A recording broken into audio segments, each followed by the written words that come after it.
Welcome sa Landas ng Pag-asa.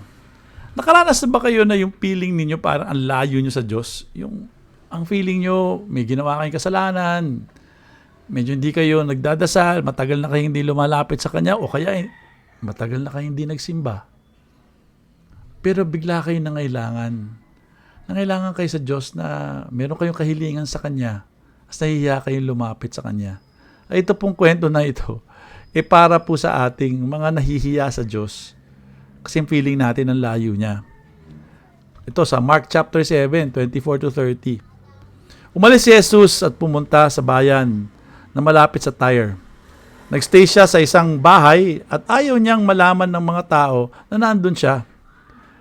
Pero nalaman pa rin nila. Merong isang nanay na may anak na batang babaeng sinapian ng masamang espiritu. Nalaman ng nanay na nandun si Jesus, kaya nagmadali siyang pumunta at lumuhod sa paanan ni Jesus. Isa po siyang hintil na taga Phoenicia. Lugar yun ng Syria. Nagmakaawa siya kay Jesus na palayasin ang masamang espiritu na sumapi sa anak niya. Sabi ni Jesus, hayaan mo nang makakain ng mga bata. Hindi tamang kunin ang mga pagkain ng mga bata at ihagi sa mga aso. Sumagot ang babae, pero sir, ang mga aso sa ilalim ng mesa ay kumakain din po ng mga pagkaing nalaglag ng mga bata. Kaya sinabi ni Jesus sa kanya, dahil sa sinabi mo, umuwi ka na. Makikita mong lumayas na ang demonyo, sumapi sa anak mo. Umuwi ang nanay at inabutan ang anak niyang nakahiga sa kama. Wala nang mga demonyo na sumapi dito. Ito po ang tawag ng Panginoon sa atin. Yung bang magtiwala tayo. Kasi po doon sa kwento na ito, itong babae na ito ay hintil. At nagkwento si Jesus, alam mo, dapat pinapakain muna natin yung mga bata. Yung mga bata, ibig sabihin ito yung kasapi sa mga Hudyo, na katulad ni Jesus. Yung mga tipo bang malapit sa Diyos. Sabi niya, yan yung mga batang unang pinapakain. At hindi mo naman tinatapon yung pagkain na yan sa mga aso, yung hindi kasama sa pamilya. Parang aso. Katulad nitong babaeng hentil. Pero maganda ang sinabi ng babaeng hentil.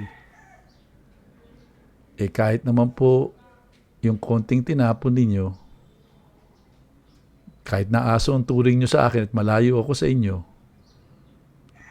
kakainin ko pa rin yan, tatanggapin ko pa rin yan, kasi nagtitiwala ako sa inyo. Si Jesus ay namangha at sinabi niya, dahil sa sinabi mong yan, yung hiniling mo ay matutupad. Yung masamang espiritu sa buhay ng iyong anak ay mawawala. Di po ba, minsan, akala natin, pag lumayo tayo sa Diyos, wala na tayong pag-asa. Hindi niya tayo papakinggan. Na hindi niya man tayo papakinggan na humingi ng tulong, Panginoon, tulungan mo ako magbago. Alam niyo po, maganda tong sinabi nung hintil. Kahit na po, itapon nyo lang yung tirang pagkain, gagaling na ako. Matutupad na ang kahilingan ko. Pakinggan nyo lang ako. Ganyan po ang pananampalataya nitong hintil na ito. Sana po huwag tayong mawala ng pag-asa. Gayahin natin siya. Magtiwala tayo sa pagmamahal ng Panginoon. Pero dahil kasi makikita niya na gusto natin talagang lumapit sa Kanya, kahit na konti lang ang ibigay niya sa atin, sapat na para gumaling tayo. Salamat at sana itong maikling pagninilay na ito ay makatulong sa inyo. God bless!